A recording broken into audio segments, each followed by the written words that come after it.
bonjour à tous et merci d'être avec nous pour parler de la transformation de nos cadres de vie. Alors pour aborder ce sujet, j'ai l'honneur d'avoir à mes côtés, alors je commence par Roni Karam à ma droite. Roni Karam est président de la Fondation libanaise pour les énergies renouvelables. C'est une ONG qui prône la transition rapide vers des énergies propres, notamment au Liban. Et vous nous expliquerez pourquoi il y a urgence. Et par ailleurs, Roni, vous menez une carrière dans l'immobilier outre-Atlantique. Avec nous également Catherine Guilloire, qui est présidente du groupe qui est présidente du groupe de la RATP. Et nous allons voir que c'est bien plus qu'un transporteur public pour beaucoup de franciliens, pour des millions de franciliens. C'est aussi un établissement public qui se diversifie dans les logements et dans la fibre optique. Enfin, Arnaud Gangloff, PDG de Kea Partners. Kea Partners, c'est un cabinet de conseil en stratégie qui a mis la transformation des entreprises durables au cœur de son modèle. Et puis pour m'accompagner dans cette table ronde, Ariel Mendez, professeur des universités Aix-Marseille, qui est spécialisé en sciences de gestion et invité du Cercle des économistes. Je vais d'abord passer la parole à Ariel, juste pour vous dire en introduction que le cadre de vie, c'est évidemment un concept très très large et très hétérogène, parce que si on regarde une définition simple dans un dictionnaire, eh bien, ce qu'on nous dit, c'est que c'est l'environnement qui entoure toute personne, donc différemment dans ses lieux de vie, dans son lieu de travail, en passant par des lieux de transport, bien sûr, et ceux dans lesquels nous faisons nos achats. C'est donc tout ce qui nous entoure, à la ville comme à la campagne. Alors Ariel Mendez, à vous de nous livrer votre vision du sujet. Merci beaucoup Bruna. Alors transformer nos cadres de vie, le titre de cette session, il résonne comme un appel, voire comme une injonction dans cette période de risque majeur. Alors, Bruna vient de l'évoquer, le cadre de vie c'est quoi? C'est d'abord le milieu, l'espace dans lequel on vit, et aujourd'hui pour à peu près 54 54% de la population mondiale, c'est un milieu urbain. Et cette proportion, elle devrait monter à près de 70% en 2050. Donc l'espace urbain devient le cadre de vie dominant, ce qui est à la fois positif, parce que c'est un milieu qui offre des opportunités culturelles, économiques. Les villes génèrent plus de 80% du PIB mondial. Mais dans le même temps, on sait aussi que c'est un milieu qui génère de la pollution, du stress, de l'anxiété. Donc c'est un cadre qui porte des enjeux environnementaux considérables.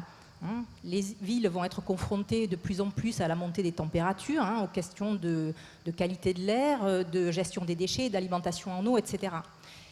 Et donc ces problématiques, elles nous invitent à plus de sobriété de nos modes de vie, et donc à une transformation de nos cadres de vie.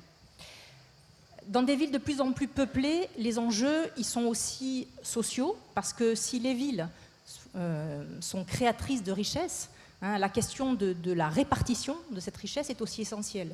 Et d'autant plus qu'aujourd'hui, les villes grandissent, l'urbanisation s'amplifie, notamment sous la poussée de l'arrivée de nouveaux habitants qui arrivent en ville du fait d'exodes multiples.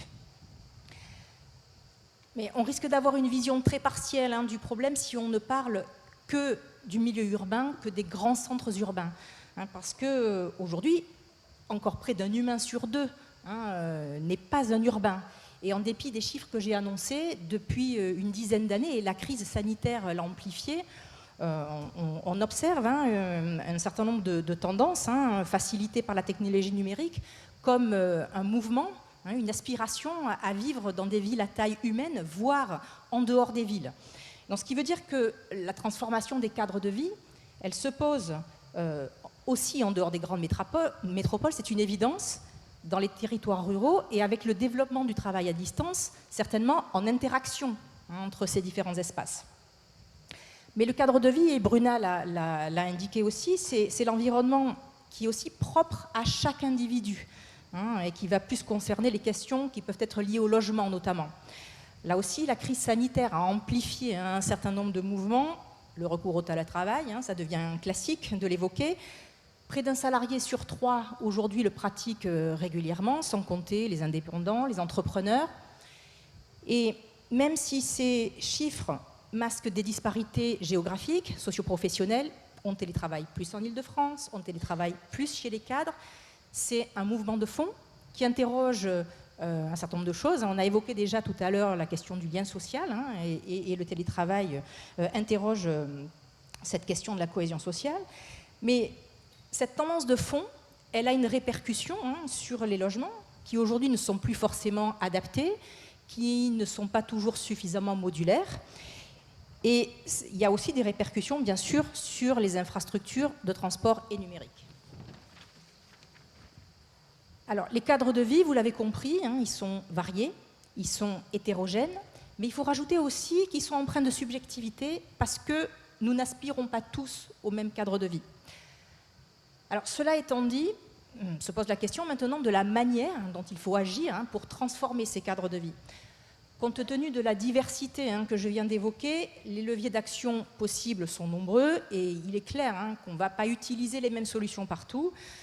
Mais il y a une constante aujourd'hui qu'on observe à la fois dans les expériences connues et dans les travaux qui en rendent compte, c'est que les transformations les plus durables, les plus soutenables, sont celles qui se font avec l'ensemble des parties prenantes, qu'ils soient acteurs publics, politiques, habitants, entreprises.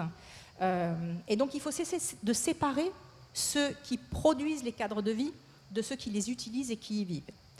Donc nous sommes tous collectivement invités aujourd'hui, hein, à agir dans une approche collaborative, hein, qui donne du sens aux actions menées. Mais je crois que c'est exactement ce dont vont nous parler nos panélistes. Tout à fait. Vous avez terminé, Ariel? Oui, j'ai fini. Oui. Bien. Ce qu'on va faire, on va essayer de structurer cette table ronde en 2 temps. On va d'abord faire une sorte d'état des lieux de la situation d'où on part, enfin depuis 2 ans, sachant qu'il s'est quand même passé beaucoup de choses dans nos vies du fait de la pandémie. Et puis dans une deuxième partie, nous verrons comment de quel levier on dispose pour véritablement transformer notre environnement, nos cadres de vie et tendre vers quelque chose de plus adapté qui colle davantage avec nos aspirations. J'aimerais d'abord poser à chacun d'entre vous une question un peu personnelle. Je voudrais vous demander qu'est-ce qui a changé pour vous dans votre cadre de vie depuis 2 ans. On va commencer par Roni Karam et puis ainsi de suite. Roni. Ouais. Bonsoir à tout le monde. Moi, j'ai vécu le Covid au Liban, où les restrictions étaient beaucoup moins importantes qu'elles ne l'étaient en France. Et la particularité au Liban, c'est qu'aujourd'hui, on a... là, je pourrais en parler un peu plus tard, mais le voisinage est quelque chose d'important. Donc, en fait, on a vécu le Covid en télétravail, évidemment, mais beaucoup avec les voisins, ce qui a créé encore un lien beaucoup plus important. Aussi un peu de ping-pong avec ma petite fille. Donc, je travaille dans plusieurs pays en même temps, et le télétravail a toujours été quelque chose pour moi de commun. Et donc, à ce niveau-là, il n'y a pas eu beaucoup de changements par rapport à ce que le Covid nous a obligés à faire pendant ces périodes de confinement. Donc, plus de liens sociaux et plus de liens numériques, c'est un peu ça, avec les États-Unis, puisque vous deviez... Avec les États-Unis, l'ONG, on travaille beaucoup avec les institutions internationales. Tout ça ne s'est pas arrêté, heureusement. Et donc, on a pu continuer à travailler tout en ayant moins de restrictions et plus de liens avec les gens qui étaient autour de nous, avec la découverte aussi du quartier, puisqu'on marchait beaucoup plus et on découvrait, on parlait beaucoup plus aux gens qui étaient dans cette situation comme nous, de ne plus sortir, de ne plus conduire. Merci, Roni Karam. Catherine Guilloire. Oui, alors moi, paradoxalement, je dirais qu'en tant que PDG du groupe RATP, on était en première ligne, y compris d'ailleurs pendant le confinement numéro 1, puisqu'on a gardé 30% de l'offre, malgré, j'allais dire, un effondrement évidemment du trafic. Et du coup, on a expérimenté ce que toutes les entreprises ont expérimenté, c'est-à-dire le fait en quelques jours de basculer une dizaine de milliers de salariés en télétravail. Mais le problème n'était pas là, en fait, hein, puisqu'on est 79 000 dans le groupe. Et moi, ce qui m'a vraiment préoccupée, c'est d'arriver à garder une grande cohésion entre ceux qui étaient opérationnels sur le terrain, en train de continuer à faire la maintenance des trains, faire tourner les transports, continuer à bâtir les projets d'extension de ligne du Grand Paris, qui continuaient à travailler sur les automatisations de lignes. Enfin bref, toutes les équipes opérationnelles qui étaient sur le terrain, et donc garder une cohésion et faire en sorte qu'il n'y ait pas deux entreprises avec, si je puis dire, les gens protégés qui travaillaient à la maison et les autres qui étaient sur le terrain. Donc ça a été un moment où on a révolutionné en fait notre communication, par exemple, en faisant un top 500 de la boîte de façon extrêmement rapprochée. Et en pleine période de confinement, j'avais un comex que dire tous les jours, tellement la crise sanitaire nous impactait. Donc on s'est beaucoup plus parlé grâce aux outils, hein, ça c'est sûr.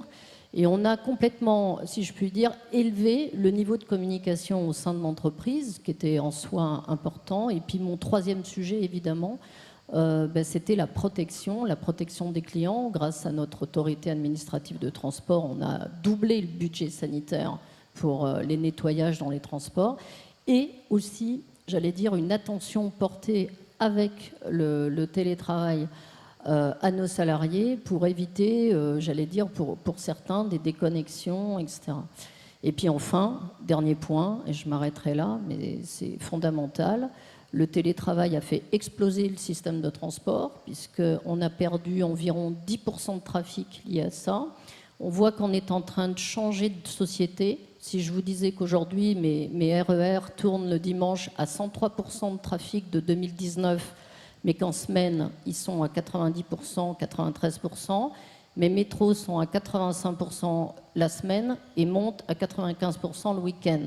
Donc on voit bien qu'il y a un changement fondamental dans les équilibres sociétaux qui sont en train de se passer. Oui. Et voilà. Donc je pense que c'est tout ça, pour nous, le télétravail dans le groupe RATP, vraiment vécu de l'intérieur, quoi. Et vous, à titre personnel, beaucoup plus sur le pont? Moi, j'ose à peine vous dire que ma séquence de télétravail personnel a été réduite à quelques toutes petites semaines, 2 précisément, puisque je suis très vite retournée au siège. Et même si j'étais seule avec un directeur de cabinet, etc., je préférais, parce que je descendais voir, j'ai fait pas mal évidemment de soutien aux équipes opérationnelles en allant sur place, parce que le pire du pire, c'est le patron dans une boîte comme ça qui reste derrière son bureau à faire des zooms et des teams pendant que, j'allais dire, les équipes sont sur le terrain.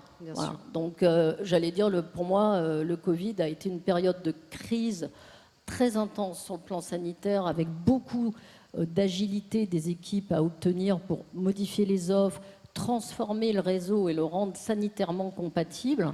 En revanche, personnellement, ça n'a pas changé grand-chose. Vous n'avez pas redécoré votre maison? Ah non, pas franchement, non. Très bien. Arnaud Gangloff, qu'est-ce qui s'est passé dans votre vie dans votre cadre de vie, plus exactement? Écoutez, à titre personnel, un peu de sidération de quelqu'un qui a perdu 50% de chiffre d'affaires à peu près une semaine, alors qu'il a 70% de masse salariale dans son PNL. Donc ça, c'était un petit choc qu'il a fallu endurer. Donc moi, je n'ai même pas passé 2 semaines à la maison. À titre personnel, j'ai découvert que mon domicile pouvait être un lieu de travail. Alors c'est vrai que ça fait un moment qu'on passait du temps au téléphone et d'autres moyens, mais je fais partie de ceux qui ont besoin de se raser, de prendre sa moto le matin pour aller travailler. Et ça me rendait efficace. Et là, je me suis dit, tiens, je peux le faire de la maison. Je suis peut-être un peu rétrograde, mais enfin, je m'en suis aperçu à ce moment-là. Mais comme Catherine, je suis retourné très vite au travail, puisqu'il y a quelques exigences qu'on ne peut pas faire à distance, surtout dans une ETI où il y a quelques exigences comptables et financières qui nécessitent d'être sur place. Et j'ai découvert quelque chose, c'est la communauté des gens présents.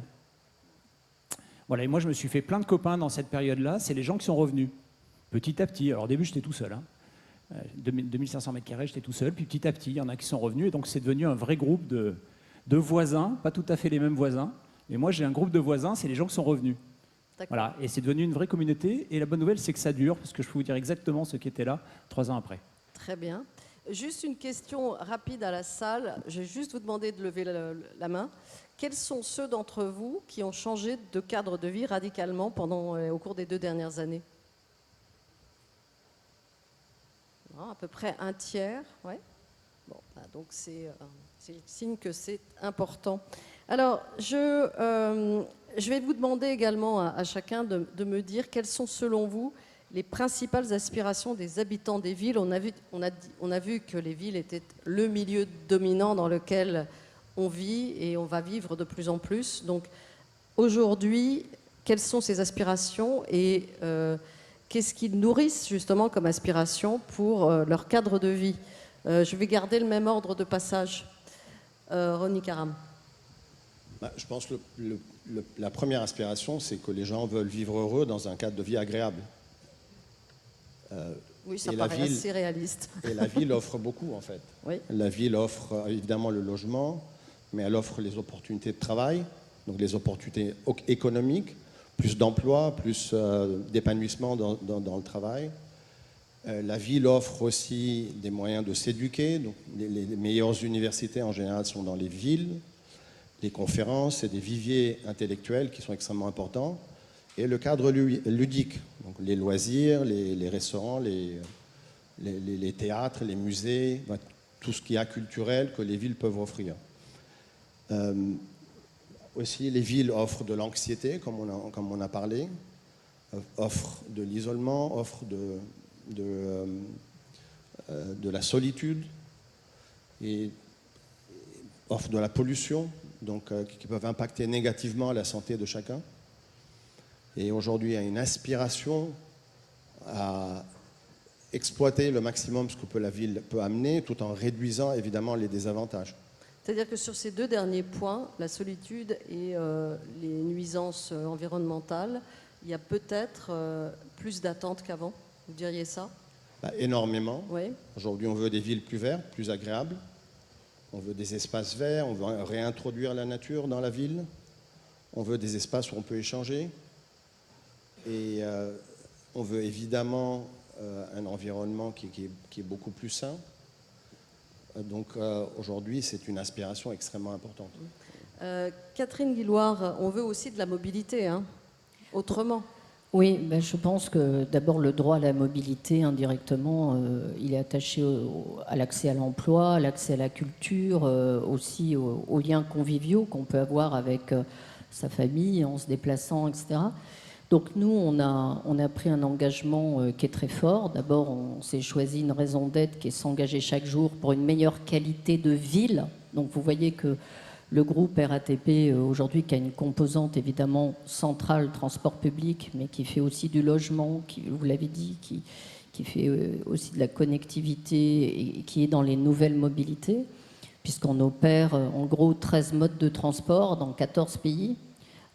Et dans les 13 modes de transport, il y a des mobilités partagées comme l'autopartage, le covoiturage, mais aussi le transport à la demande ou le vélo ou les trottinettes, puisqu'on a mis tout ça d'ailleurs dans une appli qui est ce qu'on appelle une appli de mobility as a service. Donc je pense que ce que les gens attendent de nous, c'est des transports qui soient durables. Donc on s'est voté quelque chose de très important qui est de diminuer nos gaz à effet de serre par 2 entre 2015 et 2025. Il faut savoir que pour un transporteur qui fait 16 millions de voyages jour, comme le groupe RATP, le bus représente 3/4 des gaz émis.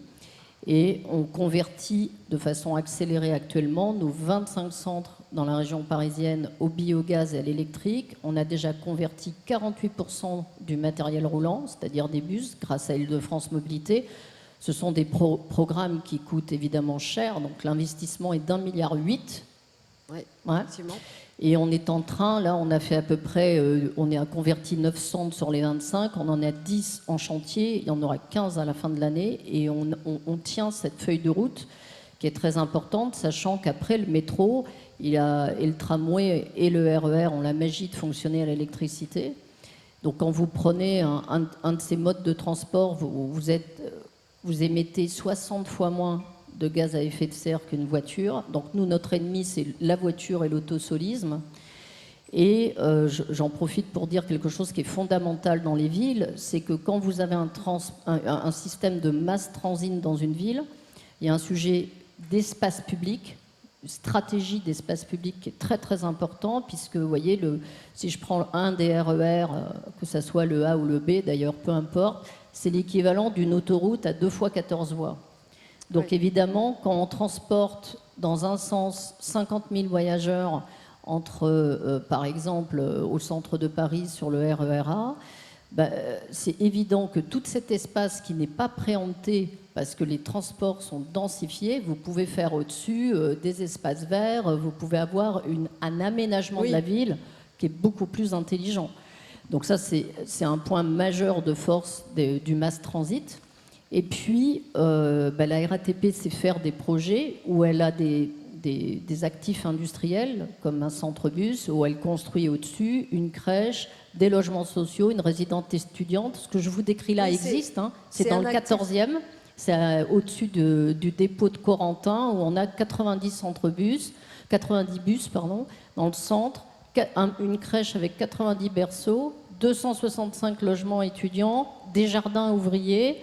Donc oui, vous des avez bouts de un ville. très bel actif immobilier. Vous me disiez que rien qu'à Paris, vous avez le groupe RATP avait 750 hectares, dont effectivement les 2 tiers sont quand même des rails, etc. Bien Mais sûr. on a des projets actuellement en cours qu'on est en train de dessiner pour éventuellement faire des projets d'élévation au-dessus des rails. Donc voilà, on a un bel avenir de développeurs immobiliers devant nous. Et d'ailleurs, on vient d'être choisi par la PHP pour refaire son siège social.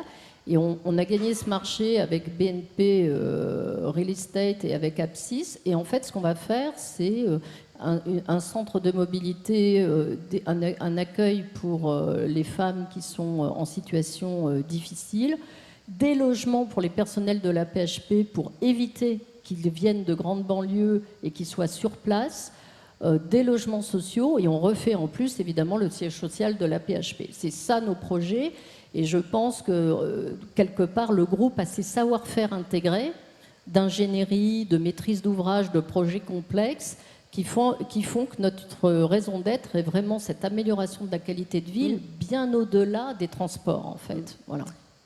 Arnaud Gangloff, dites-moi par rapport à ce sujet, comment est-ce que vous, qui aidez les entreprises à aller vers plus de responsabilité dans vos conseils, quand vous vous interrogez, quand elles vous interrogent sur ces aspirations, vers quoi est-ce que vous les dirigez en fait ?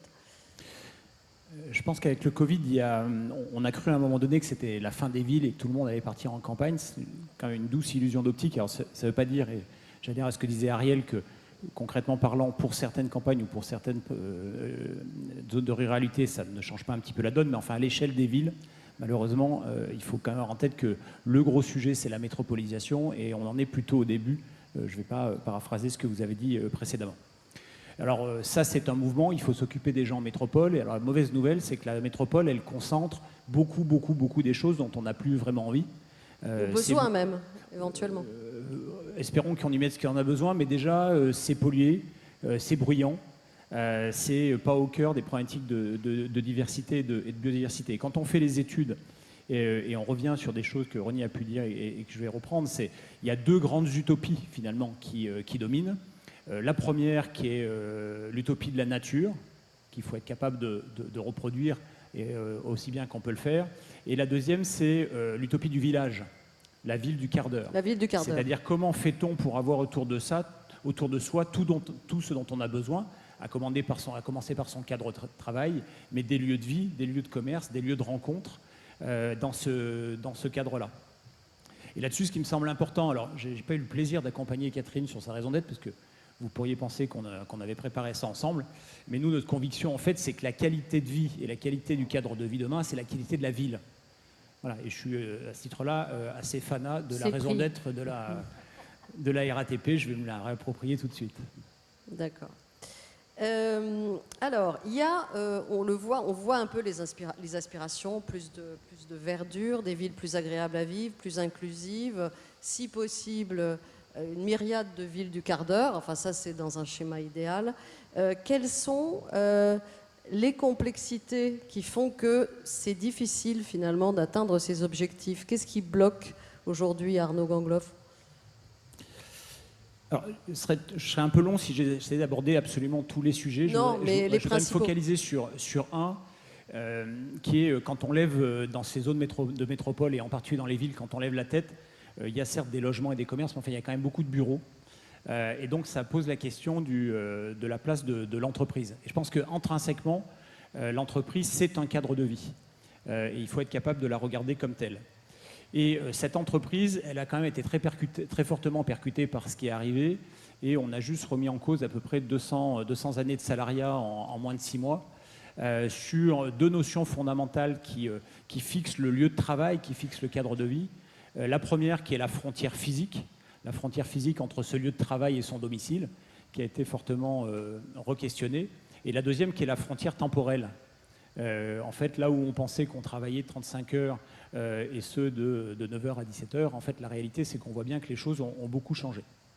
Et ça, c'est un point qui, pour nous, est assez clé, parce que c'est, de notre point de vue, un dilemme très, très important.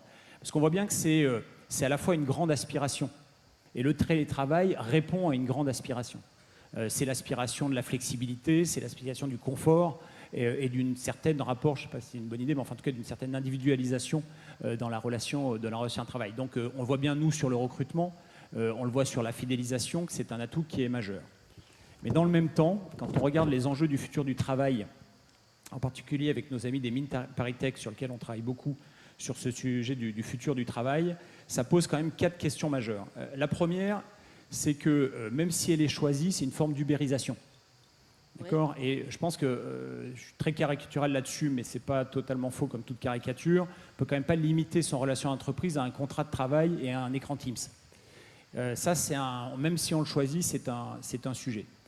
Le deuxième point qui nous semble être une problématique importante, c'est que dans un lieu de vie, on avait une certaine manière de travailler. Et donc, comme on a fait exploser ce lieu de travail, on invente d'autres manières de travailler.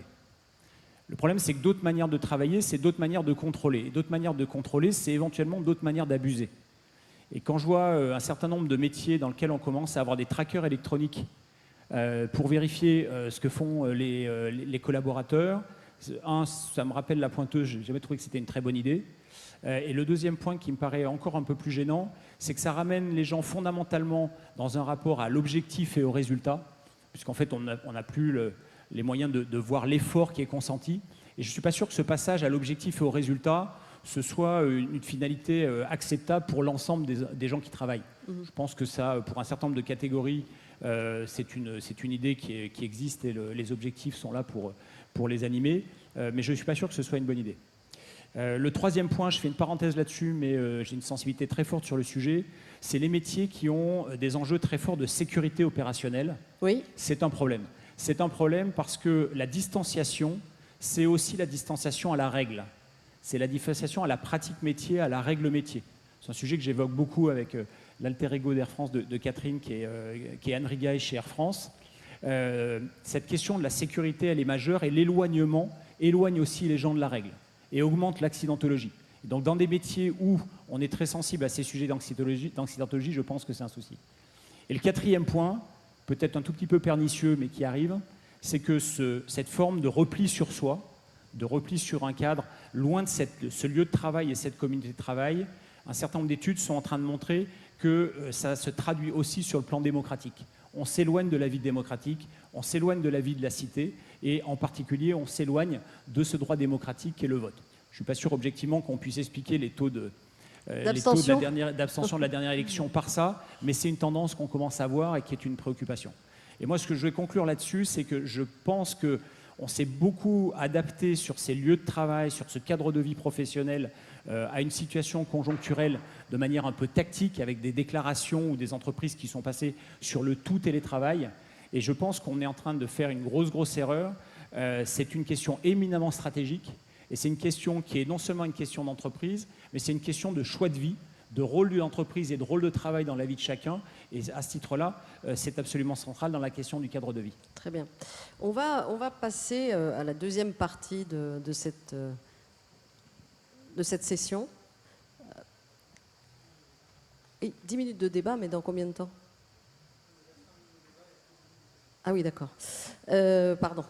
L'heure passe, c'est terrible. J'avais envie de vous demander à chacun d'entre vous qui est le mieux placé entre l'État, les pouvoirs publics, les édiles, les entreprises et les collectifs de citoyens pour porter cette transformation.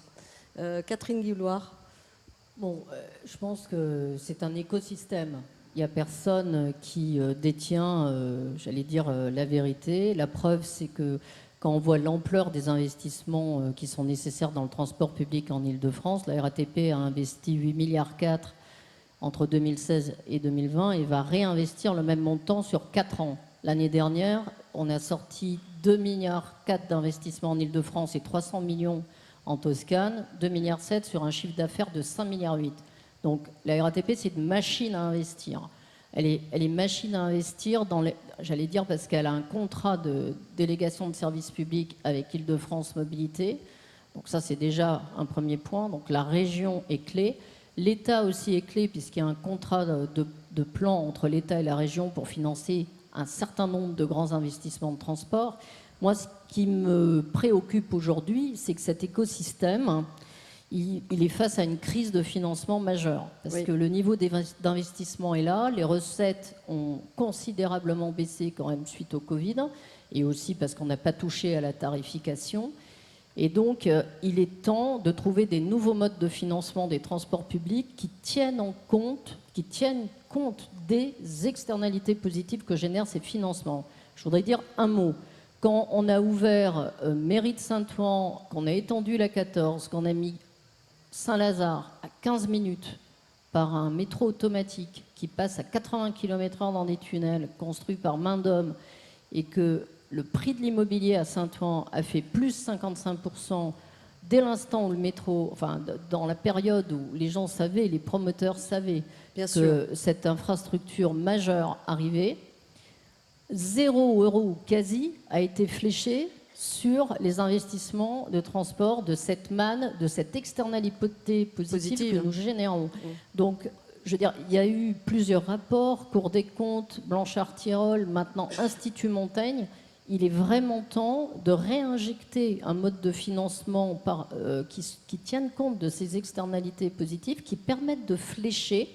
D'ailleurs, pour une fois, on parle toujours de la Commission européenne en disant que ce sont, je veux dire, des bureaucrates. La réalité, c'est que la nouvelle réglementation qui date du 22 juin sur les droits d'émission, les TFS, prévoit que 10% sera réinjecté dans le transport public européen. Donc, faisons cela parce qu'aujourd'hui, on a, l'année dernière, depuis 2 ans, l'État a fait son job en mettant 2,4 milliards d'investissements, mais il manque de l'argent pour boucler le système. Et quand vous créez en région Île-de-France, qui représente 30% du PIB, un nouveau système de métro qui double l'historique, il faut impérativement qu'on trouve des équilibres. Il y a un retour sur investissement. Bien sûr. Et le retour sur investissement, il est là. Mais il doit être vu non pas uniquement par rapport aux recettes de transport, mais par rapport à l'ensemble des bénéfices générés par un système aussi performant que nous envient par ailleurs beaucoup de villes européennes, je tiens à le dire au passage. Très bien. Alors, Ronnie Karam, vous qui êtes fondateur d'une ONG, comment est-ce que, de votre point de vue, quel rôle jouent les ONG et les citoyens réunis dans des collectifs sur ces problématiques? Je pense que ce qui est important, c'est le citoyen avant tout. C'est de pouvoir donner la parole aux citoyens, au collectif de citoyens, de pouvoir tous travailler ensemble pour pouvoir avancer à un niveau le plus local possible. Ça part d'en bas, avant de monter après vers les municipalités, vers les régions, vers l'État. Et aujourd'hui, l'aspiration première, c'est de pouvoir donner la parole aux citoyens, aux ONG. Par exemple, aujourd'hui, on a une volonté de vivre ensemble, de pouvoir se développer, de pouvoir communiquer ensemble. Il y a des initiatives d'ONG, les petites cantines par exemple, qui se développent partout, qui offrent des cuisines collectives et qui peuvent permettre aux gens de cuisiner ensemble et de manger ensemble. Donc développer ce côté humain qui est extrêmement important à travers ces initiatives, se réapproprier à un niveau local avec les citoyens, les espaces publics. pour qu'ils ne soient pas uniquement des lieux de passage, mais qu'ils soient aussi des lieux vivants où on peut pouvoir organiser des concerts. On va au Palais des Tuileries le soir à Paris et on voit des gens, enfin le soir ou la journée, des cours de yoga, des cours de tai chi. On voit les gens qui se réapproprient les jardins pour en faire des pique-niques. Donc, moi, je trouve qu'il faut partir d'en bas pour prendre ces initiatives. Et évidemment, les pouvoirs publics, les municipalités vont aider ces initiatives qui sont plutôt démocratiques et solidaires à partir de collectifs d'habitants. Bon, Arnaud Gangloff, vous défendez aussi la cause des entreprises en mettant en avant les rôles qu'elles sont amenées à jouer dans ce domaine. Oui, je pense qu'on dit tous un peu la même chose. On voit bien que c'est beaucoup plus lié à des écosystèmes et que je pense que des décisions unilatérales n'ont plus tellement lieu d'être. Je pense qu'il faut redonner à l'État sa fonction. L'État, elle fixe le cadre, elle fixe les éléments de régulation. Elle est appuyée par les mécanismes de financement que vient de décrire Catherine. Donc là, je veux dire, c'est clair que quand on fait des études, on s'aperçoit que par rapport à la question que vous posez, les Français, ils pensent qu'à 71%, c'est quand même à l'État de jouer son rôle. Mais alors, bonne nouvelle, juste derrière l'État, il y a l'entreprise. Pourquoi l'entreprise? Parce qu'elle sait travailler ces écosystèmes et elle sait faire travailler ces écosystèmes. Et là-dessus, on a, pendant ces 2 jours, beaucoup fait d'éléments de parler de diagnostic. Moi, je vais juste parler un peu de solutions. Il y a, depuis 2020, 700 entreprises françaises qui ont fait le choix de passer société à mission. Ça veut dire quoi? C'est 700 entreprises qui ont décidé de dire « je ne suis plus simplement responsable vis-à-vis de mes actionnaires, je suis responsable vis-à-vis de 100% de mes parties prenantes ». Je représente, et dans mon conseil, j'ai à côté de moi 100% de mes parties prenantes qui sont représentées. Et c'est des intérêts divergents.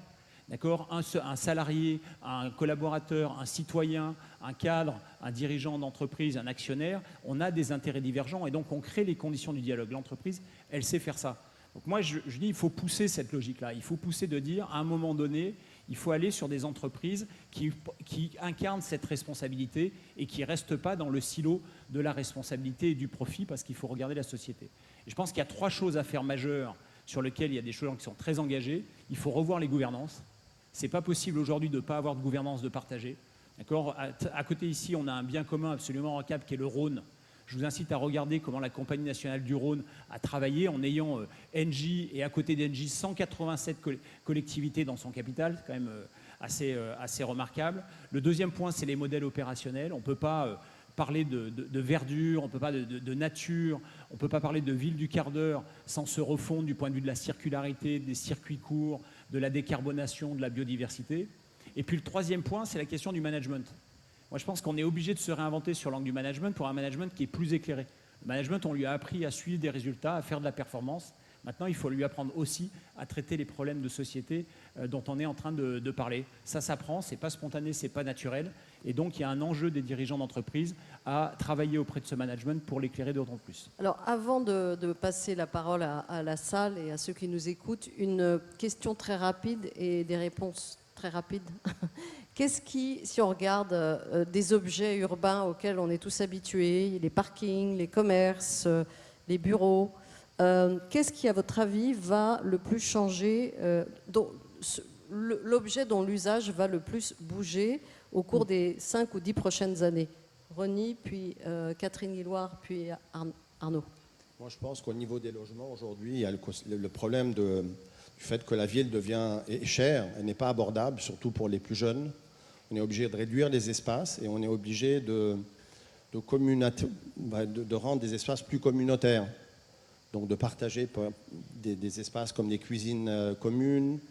Il y a des projets où on a des chambres d'hôtes qui peuvent permettre d'accueillir des amis au lieu d'avoir un appartement plus grand. Ils sont réservés dans le même immeuble, par exemple. Ils sont réservés dans le même immeuble. Donc aujourd'hui, on va aller plus dans ce sens-là au niveau des logements parce que l'espace devient cher et parce que la ville devient inabordable. Évidemment, ça va favoriser aussi, et c'est le but, le contact. Le fait de se rencontrer, le fait de partager un repas ensemble, de faire quelque chose ensemble. Le plaisir aujourd'hui peut augmenter en partageant ces espaces-là. Avec des espaces partagés. Catherine Guillouard. Moi, je vais prendre 3 exemples. On a investi dans une société qui s'appelle Zen Park qui fait des parkings partagés, c'est-à-dire que les parkings ne sont plus comme une voiture, appartiennent plus à quelqu'un, vous rentrez, vous vous garez. On est en train de travailler avec Zen Park sur le fait que ces parkings peuvent aussi servir à autre chose, et donc les aménager pour pouvoir, par exemple, on peut imaginer mettre des data centers, par exemple, parce que c'est en sol, etc. L'autre point de versatilité, c'est la ville elle-même. On a un programme avec le MIT qu'on a développé pour regarder l'utilisation des trottoirs à Paris.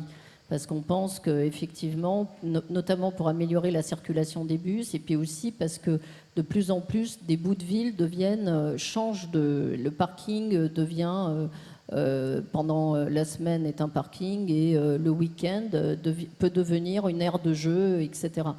Donc je pense que dans la façon dont les architectes de l'urbain vont regarder la ville de demain, cette versatilité va s'accélérer. Et nous, d'ailleurs, on vient de refaire notre siège et on a intégré à l'intérieur de ce siège un amphi, des zones de corpo working qu'on va louer à l'extérieur.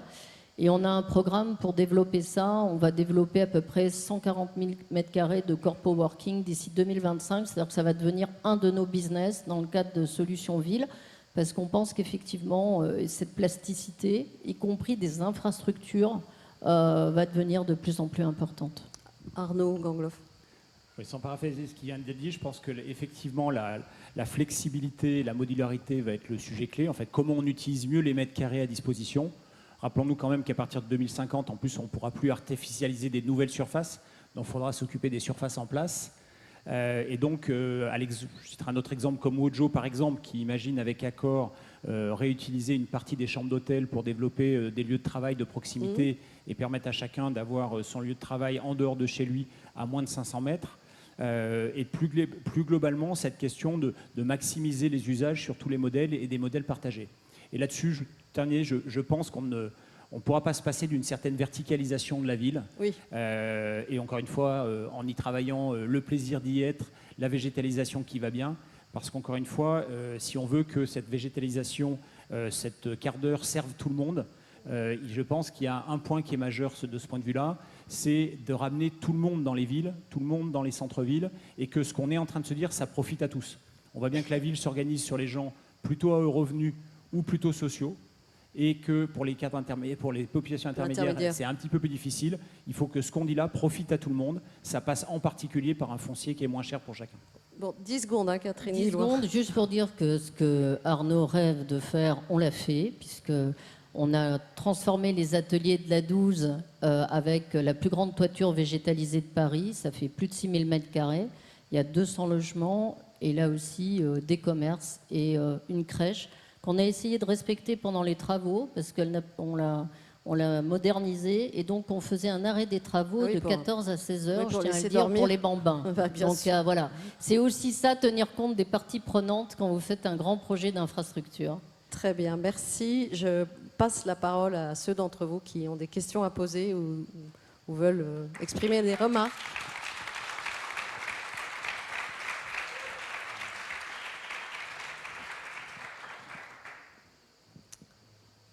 Alors, oui, question là-bas.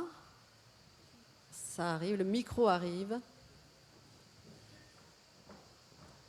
Merci de vous présenter aussi à l'occasion. Bonsoir, donc Ian Morling de l'Institut du financement des professionnels de l'immobilier. Très bien. Et le grand projet, le Grand Paris Express, va transformer évidemment la vie de millions de personnes. Nous avons l'impression qu'il n'y a pas de pilote dans l'avion tout à fait en haut pour essayer de voir comment ça va redessiner l'équilibre social de la région parisienne. Les échos qui remontent, c'est chacun des maires auprès des 68 gares souhaite avoir quelques bureaux, quelques commerces, un peu de logement. Mais pour l'instant, il n'y a pas de cadre cohérent et la SGP, la Société du Grand Paris, ne se met pas là-dedans. Ils considèrent effectivement qu'ils ont été demandés de construire, ils s'occupent des terrains qui sont autour des gares, mais ce n'est pas le métier. d'avoir une vision d'ensemble. Excusez-moi, donc la question à Mme Gouillard de RATP, y a-t-il une pilote dans l'avion et si oui, c'est qui pour équilibrer la région parisienne? C'est une vaste question. Oui, c'est une question qui est vaste. Alors je rappelle que la RATP est maîtrise d'ouvrage sur l'extension de certaines lignes, pas toutes, précisément, notamment la 14 au nord et au sud. Et que ce que vous décrivez, c'est-à-dire le projet des 200 km autour de Paris, c'est effectivement la SGP qui est pilote, qui est le pilote en fait dans l'avion. Alors après, justement, on touche du doigt le fait que normalement, quand vous développez un projet comme ça, vous embarquez les communes, les agglomérations, la région. Il y a à la gouvernance de la SGP l'ensemble de ces parties prenantes qui sont représentées. Maintenant, c'est vrai que quand on regarde les 68 gares, chaque projet, alors on peut le voir de deux manières, chaque projet est différent. Et a fait l'objet d'un geste architectural différent. Alors on peut le voir comme une richesse extraordinaire demain. Et d'ailleurs, chacune de ces gares, et je tiens à le dire, parce qu'on n'a pas parlé de la culture, mais la culture est quelque chose de fondamental dans la ville. La RATP a un programme culturel très développé, et c'est ce que je cherche aussi à faire la SGP au travers de ces concours d'architecture. Alors c'est vrai, la gouvernance j'allais dire, la façon dont les flux vont être balancés entre la partie nord, la partie sud, l'est et l'ouest, ça a été vu au moment du projet, d'accord ? Ça a été vu, c'était l'idée de Christian Blanc à l'époque quand il a poussé ce projet, mais il n'existe pas précisément sur le plan démographique, sociologique, j'allais dire, d'endroits où se pense et se réfléchit, à part par des études du CNRS ici ou là, ce sujet. Et je pense que c'est un vrai blind spot, pour prendre votre expression, puisque je vois que vous avez un français excellent, mais moi je me permets ce franglais, dans le système, c'est vrai. Mais la RATP, aujourd'hui, elle est maîtrise d'ouvrage. Et notre rôle, petit à petit, ça va être de monter en puissance sur ces sujets parce qu'on a l'ingénierie, on a le savoir-faire de maîtrise d'ouvrage, on connaît les transports publics. Donc, on développe actuellement une filiale qui s'appelle Solutions Ville et qui encapsule tous ces savoir-faire. Simplement, Solutions Ville est né il y a 2 ans et le projet de la SGP est parti il y a 20 ans. Mais on a des idées sur le sujet pour justement se mettre sur ce créneau. Voilà. D'autres questions ? Monsieur. Bonjour, Olivier Domnac, citoyen d'Aix-en-Provence. Dans le cadre de la transformation de nos cadres de vie, comment vous imaginez qu'on puisse lutter contre l'envahissement de l'espace public par la publicité ? Dans le cas d'Aix, par exemple, les sucettes, la Clear Channel se multiplient, elles sont électroniques, donc ça nécessite de l'énergie, ça produit de la chaleur, etc.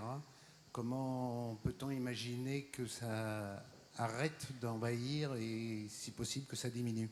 Merci. Alors, qui d'entre vous veut répondre à cette question ?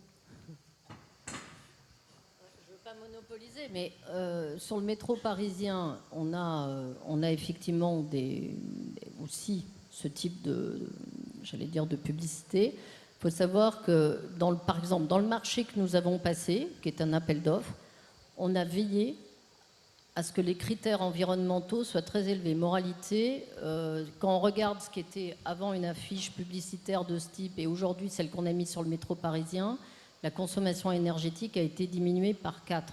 D'accord ? On a fait toute une série dans le cahier des charges j'allais dire, de préconisations pour cadrer les choses. Donc j'allais dire, tout dépend de la façon dont vous travaillez avec ce type de société et ce que font ou pas les partenaires publics pour tenir compte des enjeux environnementaux. Voilà. Mais ça, moi, je vous parle de ce qui est à l'intérieur du réseau de Paris. Oui, parce que je ne peux pas répondre à la place de la mairie d'Aix. Mon point est de vous dire, ça doit être embarqué au moment des appels d'offres comme un point critique et discriminant entre les différents appelants sur leur impact environnemental. Et là-dessus, il y a des progrès qui ont été faits dans les 10 dernières années. peut-être une... Arnaud, vous voulez répondre? Non, je veux juste rajouter un point sur une très bonne étude que vous avez, quand vous avez mis à disposition. Dans le cadre de KEA, je voulais dire qu'il y a un point, c'est que quand on regarde ce que les Français souhaitent pour 2040, et c'est la sobriété. On a pas mal parlé de décroissance. En fait, nous, on pense quand même que la solution, elle est peut-être aller chercher à côté sur des éléments de sobriété. Et normalement, quand on regarde les attentes qui avaient été exprimées en parallèle et par les dirigeants d'entreprise et les politiques, c'est à peu près un des sujets sur lesquels ils sont d'accord. Donc moi, j'ai tendance à dire, à revenir sur ce qu'on s'est dit, c'est que dans les approches des écosystèmes, ce type de décisions, elles doivent être partagées, et que si les entreprises et les politiques qui impulsent ce genre de choses, et en fait, répondent pas aux aspirations des citoyens, ça doit donner lieu à du débat. Voilà. Et je pense qu'aujourd'hui, un des problèmes, c'est le manque de débat. Donc, je trouve que c'est bien d'en parler ici. Il faut aussi en parler dans les débats citoyens qui doivent avoir lieu, et en particulier en présence des entreprises qui proposent des solutions. Je pense qu'il ne faut pas voir aujourd'hui le politique en général, qu'il soit local ou global, comme l'espèce de courroie de transmission. Lui, il est là pour fixer un cadre, et à un moment donné, c'est l'ensemble des parties prenantes qui ont à travailler ensemble, les entreprises qui contribuent à développer les cadres de vie, les citoyens qui y vivent, et l'ensemble des moyens politiques, et en particulier les collectivités qui œuvrent à ça. Je pense que c'est ces conditions de dialogue, c'est pour ça que je parlais tout à l'heure de gouvernance, à mon avis, qui font largement défaut aujourd'hui. Bien, je vous remercie. Nous devons rendre cette salle disponible. Merci infiniment.